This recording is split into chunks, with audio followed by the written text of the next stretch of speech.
आप देख रहे हैं एनबी न्यूज में हूं आपके साथ काजल ठाकुर। इस वक्त की बड़ी खबर आपको बता देते हैं जो कि सीधे पंजाब से सामने आ रही है। कोविड-19 को लेकर नई गाइडलाइंस जारी की गई हैं। कोविड को लेकर नई एडवाइजरी जारी कर दी गई है। पंजाब से इस वक्त की बड़ी खबर आपके सामने। पॉजिटिव आए व्यक्ति का दोबारा नहीं होगा आरटी-पीसीआर टेस्ट। बड़ी जानकारी आप तक पहुंचा रहे हैं। कोविड-19 को लेकर दूसरी लहर के दौरान कोविड-19 टेस्ट संबंधी नई एडवाइजरी अब जारी कर दी गई है। सरकार का कहना है कि आरटी-पीसीआर टेस्टिंग को अब उपयुक्त बनाया जाएगा। एक बार ही अब आरटी-पीसीआर टेस्ट होगा। नागरिकों के लिए टेस्ट की पहुंच और उपलब्धता को बढ़ाया जाएगा। स्वास्थ्य मंत्री बलबीर सिंह सिद्धू ने कहा है कि अस्पताल से छुट्टी देते समय टेस्ट करवाने की जरूरत अब नहीं होगी, यानी आरटी-पीसीआर टेस्ट अब सिर्फ एक बार होगा। बड़ी जानकारी आप तक सीधे पंजाब से ब्रेकिंग न्यूज पहुंचा रहे हैं। एडवाइजरी नई जारी की गई है। अब आरटी-पीसीआर टेस्ट पॉजिटिव आए व्यक्ति का दोबारा नहीं होगा, सिर्फ एक ही बार होगा। अगर अस्पताल से छुट्टी मिलती है तो दोबारा टेस्ट नहीं किया जाएगा। ये नई एडवाइजरी पंजाब में जारी की गई है कोविड-19 को लेकर। सरकार का कहना है कि आरटी-पीसीआर टेस्टिंग को उपयुक्त बनाया जाए, यानी अब एक बार ही होगी, दोबारा आरटी-पीसीआर टेस्ट नहीं होगा। नागरिकों के लिए टेस्ट की पहुंच और उपलब्धता को अब और ज्यादा बढ़ाया जाएगा।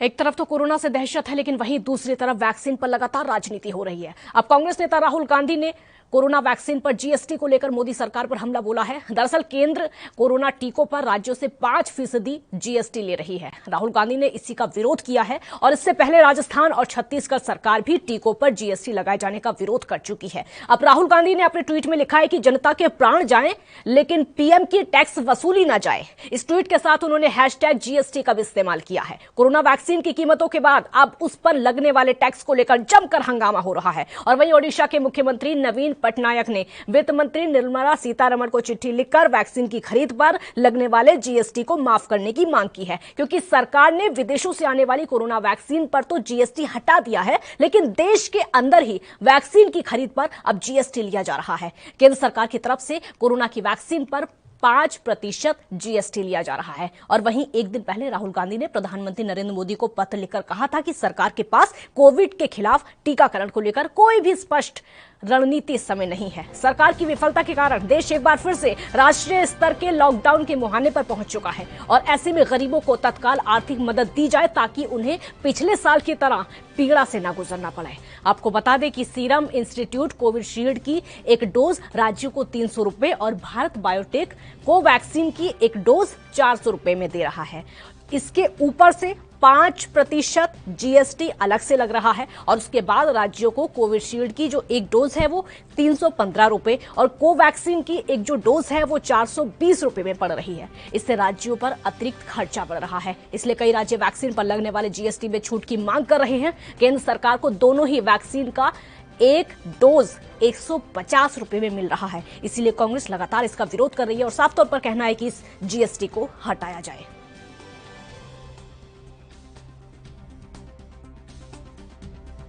देश कोरोना से बड़ी लड़ाई लड़ रहा है।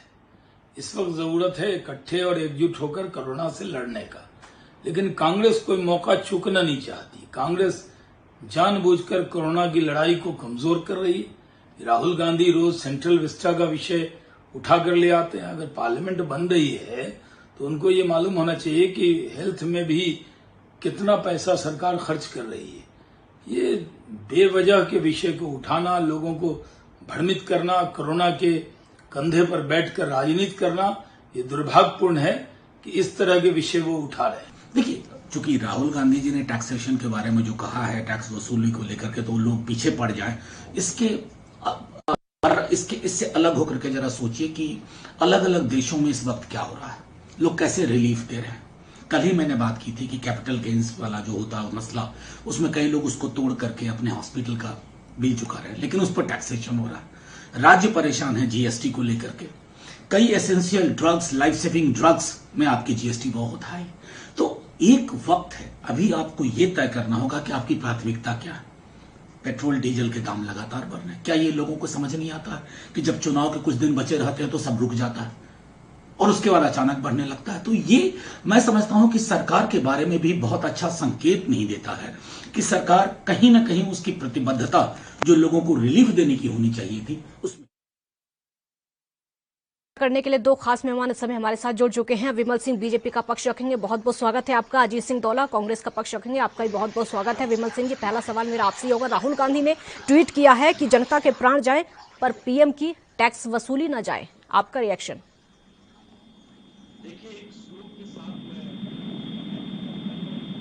अपना पॉइंट स्टार्ट करना चाहता हूं जी। चौपे मूल उपदेश के होते जोग जहान, क्यों न सुजोधन बोध के आए शाम सुजान। इसका मतलब यही होता है कि यदि मूर्ख मनुष्य संसार में उपदेश के योग्य होते हो तो परम चतुर श्री कृष्ण जी दुर्योधन को क्यों नहीं समझा पाए। इसका मतलब मैं आपको बता देना चाहता हूं काजल जी, अगर जीएसटी अगर 0% कर दिया जाए तो निर्माता को इनपुट का क्रेडिट नहीं मिलेगा, वैक्सीन की कीमत बढ़ेगी, निर्माण की लागत बढ़ेगी। इससे क्या होगा? इससे यही होगा कि जो हम वैक्सीन खरीदेंगे और वो महंगी होती जाएगी।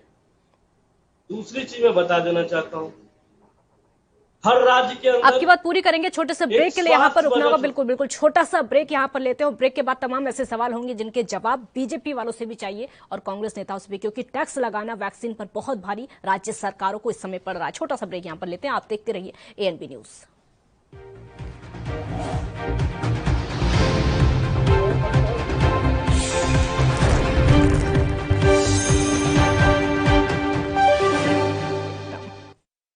ਕੋਵਿਡ-19 ਟੀਕਾਕਰਨ ਸੁਰੱਖਿਅਤ ਹੈ। ਆਪਣੀ ਨੇੜਲੇ ਸਰਕਾਰੀ ਅਤੇ ਪ੍ਰਾਈਵੇਟ ਟੀਕਾਕਰਨ ਕੇਂਦਰ ਦਾ ਪਤਾ ਲਾਉਣ ਲਈ www.cowin.gov.in/home ਤੇ ਲੌਗਇਨ ਕਰੋ ਅਤੇ ਟੀਕਾਕਰਨ ਨਾਲ ਜੁੜੇ ਨੰਬਰ, ਜਗ੍ਹਾ ਅਤੇ ਹੋਰ ਸੂਚਨਾਵਾਂ ਬਾਰੇ ਜਾਣਕਾਰੀ ਹਾਸਲ ਕਰੋ। ਟੀਕਾ ਲਗਾਓ, ਪਰਿਵਾਰ ਬਚਾਓ। ਪੰਜਾਬ ਸਰਕਾਰ ਵੱਲੋਂ ਜਨਹਿਤ ਵਿੱਚ ਜਾਰੀ।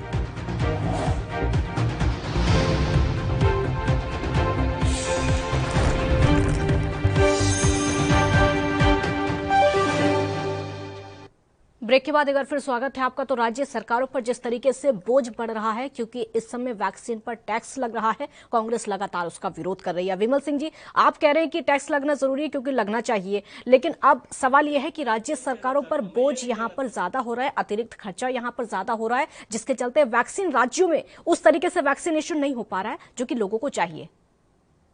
देखिए काजल जी, मेरे कहने का मतलब ये है, अगर जीएसटी 0% कर दिया जाए तो इससे क्या होगा कि जो निर्माता का इनपुट होगा उसका क्रेडिट नहीं मिल पाएगा उसको। इसके साथ साथ क्या होगा, वैक्सीन महंगी बढ़ती जाएगी और वैक्सीन की अगर देखा जाए कि लागत, निर्माण की लागत होगी वो भी बढ़ती जाएगी। दूसरी चीज मैं बता देना चाहता हूं कि हर राज्यों के हाथ में एक स्वास्थ्य बजट होता है। जिस समय बजट पास किया जाता है उस समय उस प्रदेश द्वारा जो है बजट बहुत अच्छे तरीके से न्यूज़पेपर में एडवर्टाइजमेंट के जरिए लाया जाता है और कहा जाता है कि देखिए सरकार, हम तो ये बजट लाए हैं अपने प्रदेश की जनता के लिए। मैं ये कहना चाहूंगा कि एक बजट माननीय बघेल साहब का मैं पढ़ के सुना दे रहा हूं, हमारे एनबी न्यूज के दर्शक भी इस चीज को देख लेंगे।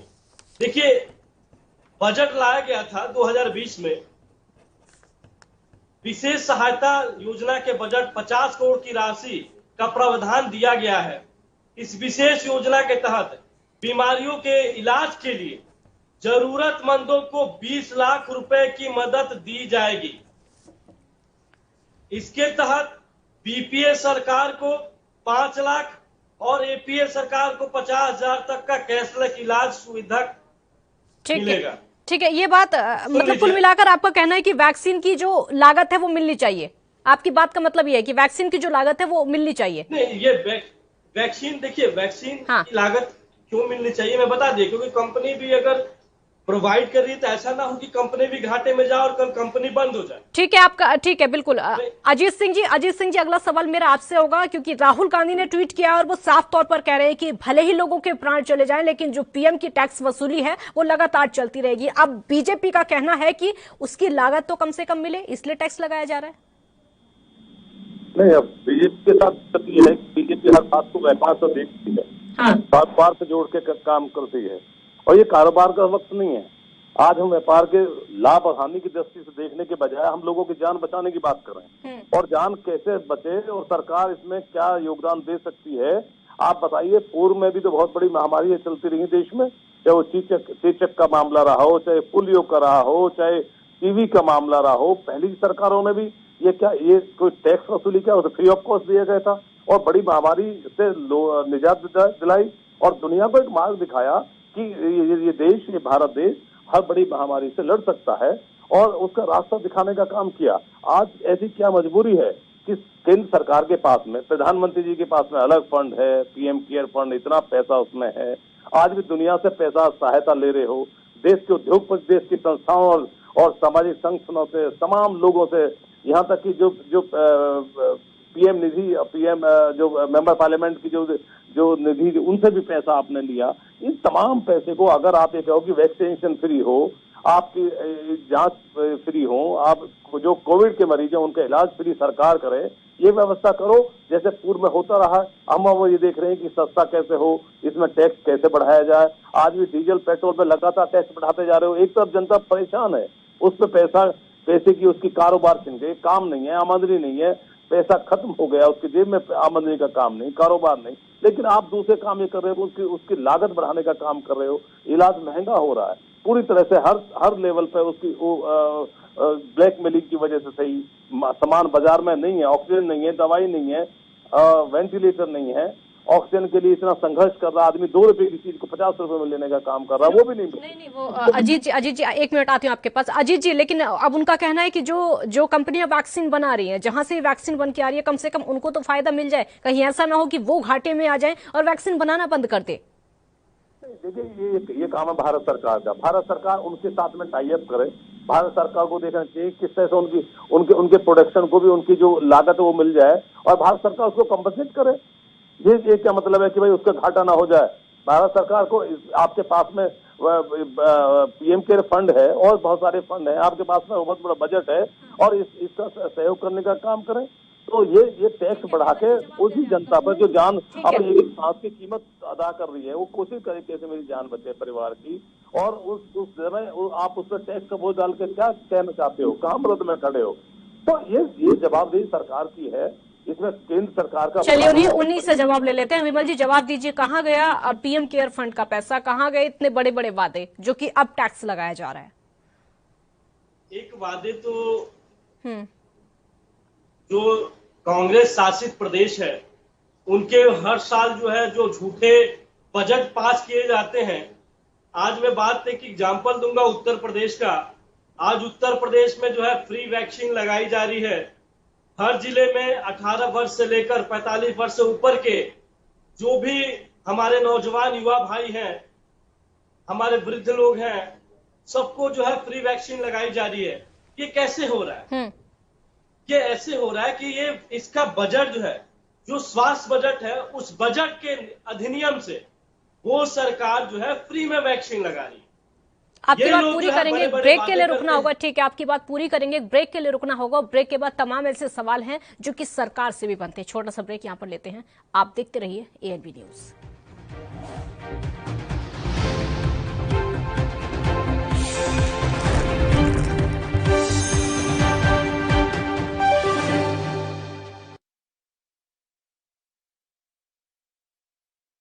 गुरु तेग बहादुर समूह नानक नाम लेवा सतपिता बहुत ਵੱਡੇ ਭਾਗਾਂ ਵਾਲੇ ਹੋ ਜੋ ਕਿ ਆਪ ਨਾਵੇਂ ਪਾਤਸ਼ਾਹ ਸਾਹਿਬ ਸ੍ਰੀ ਗੁਰੂ ਤੇਗ ਬਹਾਦਰ ਜੀ ਦੇ ਪਾਵਨ ਪੁੱਤਰ ਅਸਥਾਨ ਗੁਰਦੁਆਰਾ ਸੰਗਤ ਟੋਲਾ ਬੰਗਲਾਦੇਸ਼ ਢਾਕਾ ਵਿਖੇ ਦਰਸ਼ਨ ਦਿਦਾਰੇ ਕਰ ਰਹੇ ਹੋ। ਇਹ ਉਹ ਪਵਿੱਤਰ ਅਸਥਾਨ ਹੈ ਜਿਸ ਅਸਥਾਨ ਦੇ ਉੱਪਰ ਸਾਹਿਬ ਸ੍ਰੀ ਗੁਰੂ ਤੇਗ ਬਹਾਦਰ ਹਿੰਦ ਦੀ ਚਾਦਰ 2 ਸਾਲ ਤੋਂ ਉੱਪਰ ਗੁਰੂ ਜੀ ਇੱਥੇ ਰਹੇ ਨੇ ਅਤੇ ਗੁਰੂ ਸਾਹਿਬ ਜੀ ਨੇ ਸਮੂਹ ਸੰਗਤਾਂ ਨੂੰ ਪਰਮਾਤਮਾ ਦੇ ਨਾਲ ਜੋੜਨਾ ਕੀਤਾ, ਭਜਨ ਬੰਦਗੀ ਇਸ ਜਗ੍ਹਾ ਤੇ ਕੀਤੀ।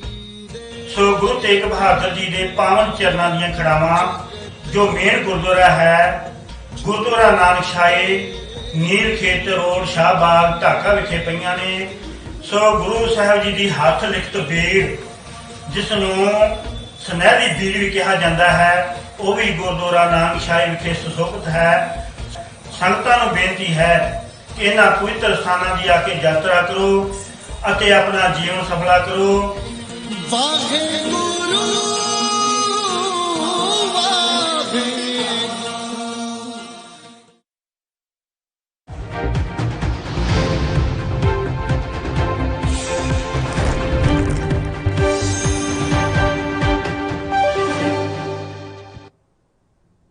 ब्रेक के बाद एक बार फिर स्वागत है आपका। अब तक सिर्फ वैक्सीन को लेकर लड़ाई हो रही थी कि राज्यों को वैक्सीन नहीं मिल पा रही है, राज्यों को रेमडेसिविर नहीं मिल पा रहा है, ऑक्सीजन नहीं मिल पा रही है, और अब जो लड़ाई है वो टैक्स को लेकर हो रही है कि वैक्सीन पर टैक्स लगाया क्यों जा रहा है। विमल जी, अपनी बात पूरी करिए आप।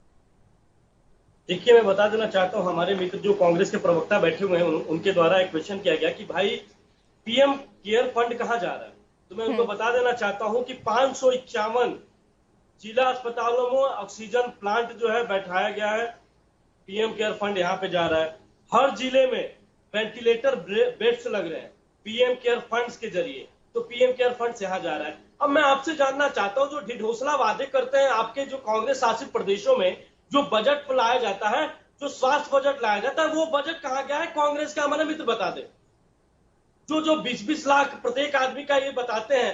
मैं एक और बजट पढ़ के आपको सुना देना चाहता हूँ काजल जी,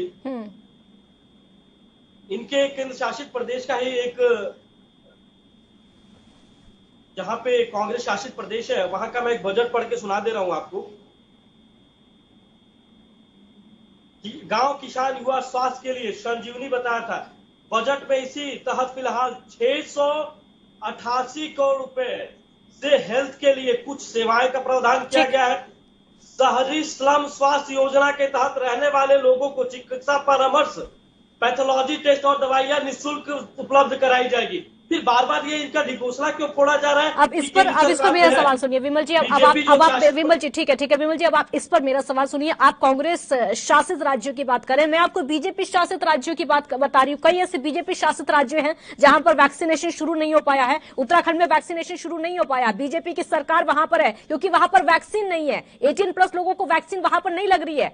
1 मई से वैक्सीन लगने वाली थी लेकिन नहीं लग पा रही है क्योंकि वैक्सीन नहीं है। वो तो बीजेपी शासित राज्य, बताइए अब वहां पर कमी क्यों आ गई। बजट तो वहां पर भी था, बजट तो बीजेपी ने वहां पर तय किया था। देखिए काजल जी, मैं आपको बता देना चाहता हूं, जिस तरीके से कोरोना बढ़ रहा है वैसे वैक्सीन का उत्पादन नहीं हो पा रहा। और वैक्सीन की संख्या अगर देखी जाए तो वैक्सीन की संख्या की लागत ज्यादा है और कोरोना मरीजों की संख्या जिस तरीके से बढ़ रही है, मैं आपको बता देना चाहता हूं। नहीं, बजट आप बजट का नाम ले रहे थे ना, बजट का कि कांग्रेस शासित राज्यों में बजट इस तरीके का, तो मैंने बीजेपी शासित राज्य का बजट आपको बता दिया। जो हाल कांग्रेस शासित राज्यों में है वही बीजेपी वाले राज्यों में भी है। एक जैसा है, स्थिति कमोवेश एक जैसी है, कुछ भी अलग नहीं है। एक बजट आपके स्क्रीन पे दिखा रहा हूँ, दर्शकों को दिखा दीजिएगा, एनबी न्यूज के दर्शकों को सुन लीजिए। 52% जो है एक्टिव केस इन राज्यों में है, महाराष्ट्र, राजस्थान, झारखंड, छत्तीसगढ़ और पंजाब। आधा से अधिक ये जहां पे कांग्रेस शासित प्रदेश है। कोविड से इन राज्यों में सबसे ज्यादा मौत का योगदान रहा है 44%। उसमें कौन कौन से राज्य हैं? महाराष्ट्र, राजस्थान, झारखंड, छत्तीसगढ़ और पंजाब। तो हम जानना चाहते हैं कि भाई इस राज्य के जो मुख्यमंत्री हैं या सो रहे हैं या इनका प्रशासन सो रहा है। जवाब दीजिए अजीत जी, पूछना चाहता हूँ। ठीक है अजीत जी, जवाब दीजिए, क्या करें राज्यों के मुख्यमंत्री। देखिए काजल जी, बड़ा अब ऐसे दौर में जहां देश की जनता सड़क पर अपने प्राण ऐसे निकल रहा है, सड़कों पे पड़ी है जनता, और ये आज भी कांग्रेस और बीजेपी कांग्रेस की उसी चुनावी प्रतिस्पर्धा के माहौल में जीने का काम कर रहे हैं। मुझे बहुत हैरानी इस बात की है, भारतीय जनता पार्टी के वरिष्ठ आदमी आप हो, मोहित सिंह जी, मुझे हैरानी इस बात की है, आज भी आप तुलनात्मक अध्ययन करने को लगे। आप कहने कि भारतीय जनता पार्टी सरकार केंद्र और पूरे देश में सारे प्रदेशों में है। आप ये बताइए, आपके पास टीकाकरण के लिए इंजेक्शन नहीं था, आप देश में लीजिए घूम रहे थे, आपने अपना शौक पूरा नहीं किया। आपको देश में जो जरूरत थी, जो इंजेक्शन की जरूरत, आप वो देश पूरे दुनिया में बांटने लगे रहे। इसलिए आपका PR बड़ा लेवल पे, आपने ये नहीं देखा कि हमारे बचा रहे, हम लोग अपना स्टॉक पूरा करें जैसे बाहर के देशों में, कोविड के समय में दूसरे देशों ने पहले उनको सुन लीजिए ना, विमल जी पहले उनको सुन लीजिए, वो बोल रहे हैं, एक बार आपका नंबर आ जाएगा, उनको सुन लीजिए, बोलिए। दुनिया के देशों ने क्यों अपनी जनता को प्राणों की रक्षा के लिए अपना वैक्सीनेशन तैयार किया, स्टॉक में रखा, उन्होंने बाहर बेचने का काम नहीं किया।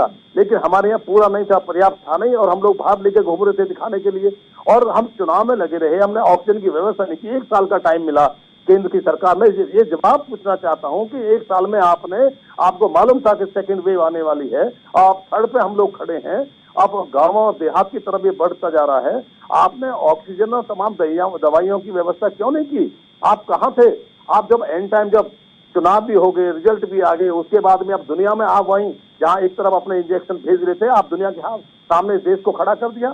आप पड़ोसी देशों से भी आप ऑक्सीजन लेने के लिए आप मजबूर हो गए।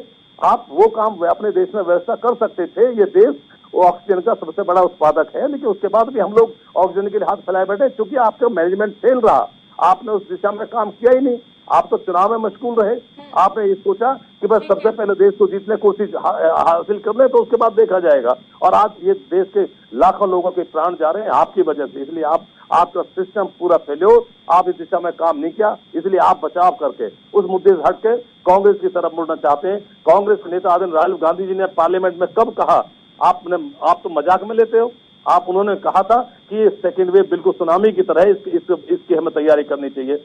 आप सर्वदलीय पार्टियों को, सब दलों को लेकर बैठ के इसकी योजना बनानी चाहिए। आप बात करने को तैयार नहीं, विपक्ष की आपको सलाह अच्छी लगती नहीं है, खुद आप काम करने को तैयार नहीं हो, लेकिन हाँ, अटैक करने के लिए आप हमेशा तैयार रहते हो। ये देखिए कि जनता के प्राणों की रक्षा करने की तरफ हम सब लोगों को मिलकर काम करना चाहिए।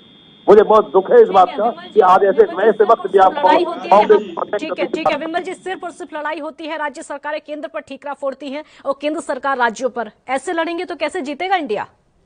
देखिए, मैं आपको बता देना चाहता हूँ, आरोप प्रत्यारोप का ये दौर नहीं है, ये आपस में मिलकर काम करने का जो है दौर है। रही बात, देखिए, मैं इनके ऊपर आरोप नहीं लगा रहा हूँ, इनकी जो दुर्दशा है वो मैं बता रहा हूँ कि आज जो है, जो ये बजट दिखाते थे अपने कार्यकाल में, अपने हर साल का जो इनका बजट होता था, उसमें देखा जाए तो सबसे ज्यादा स्वास्थ्य बजट दिखाते हैं।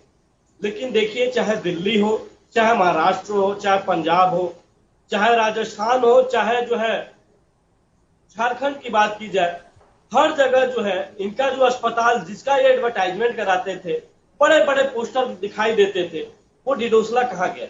दूसरी चीज ये बोल रहा है कि आप राहुल गांधी जी को मजाक में ले लेते हैं, तो मैं बता देना चाहता हूं, मैं नाम नहीं लूंगा, लेकिन एनबी न्यूज के जो भी हमारे दर्शक देख रहे हैं समझ जाएंगे।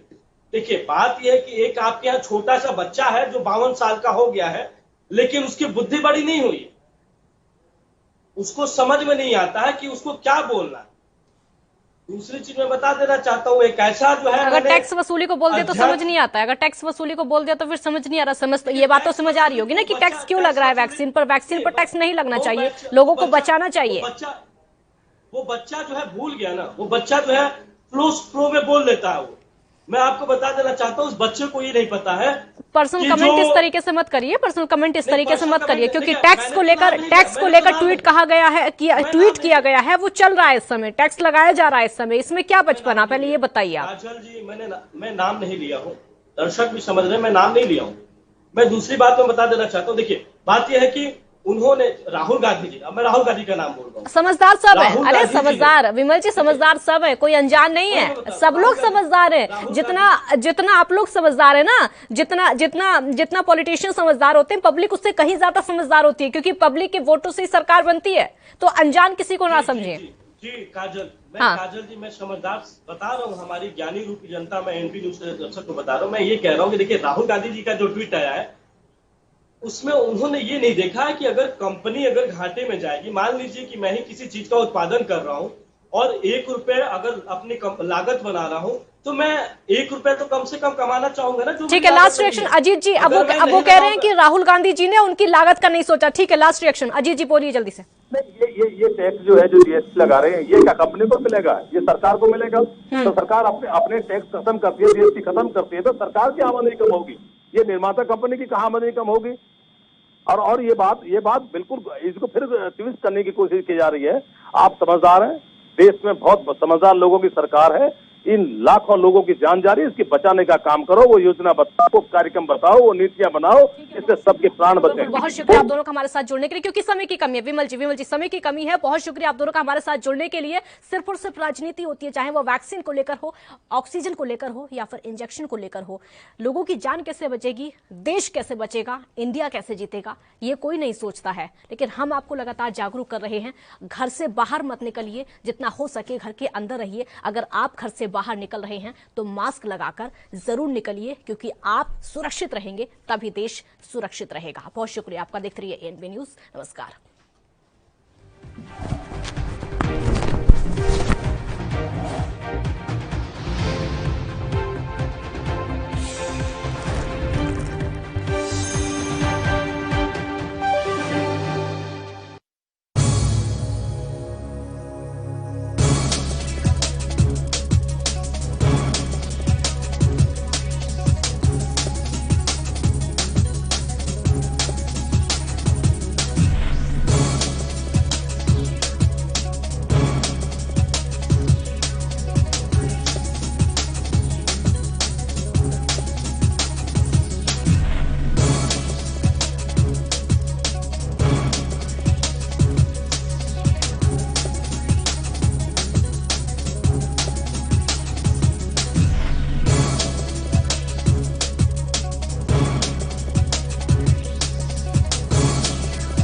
कम ब्रेक और ज्यादा खबरों के साथ देखिए ANB news in channel number पर।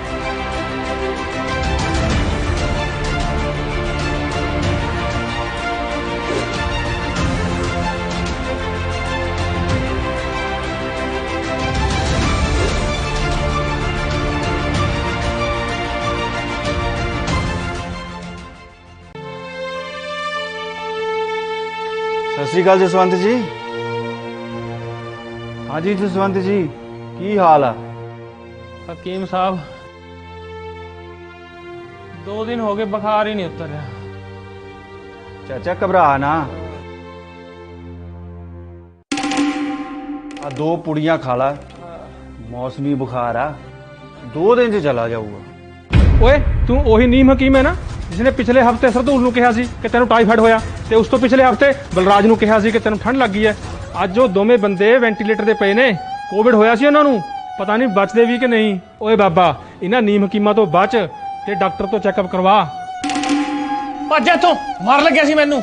ਜਦੋਂ ਵੀ ਕੋਰੋਨਾ ਵਾਇਰਸ ਦਾ ਕੋਈ ਲੱਛਣ ਜਿਵੇਂ ਕਿ ਬੁਖਾਰ, ਗਲਾ ਖਰਾਬ ਆਦि ਆਉਂਦਾ ਹੈ ਤਾਂ ਉਸੇ ਵੇਲੇ ਡਾਕਟਰ ਕੋਲੋਂ ਚੈੱਕਅਪ ਕਰਾਓ। ਨੀਮ ਹਕੀਮ ਤੋਂ ਦੂਰ ਰਹੋ। ਸਮੇਂ ਸਿਰ ਚੈੱਕਅਪ ਨਾਲ ਤੁਹਾਡੀ ਜਾਨ ਬਚ ਸਕਦੀ ਹੈ। ਪੰਜਾਬ ਸਰਕਾਰ ਵੱਲੋਂ ਜਨਹਿਤ ਵਿੱਚ ਜਾਰੀ।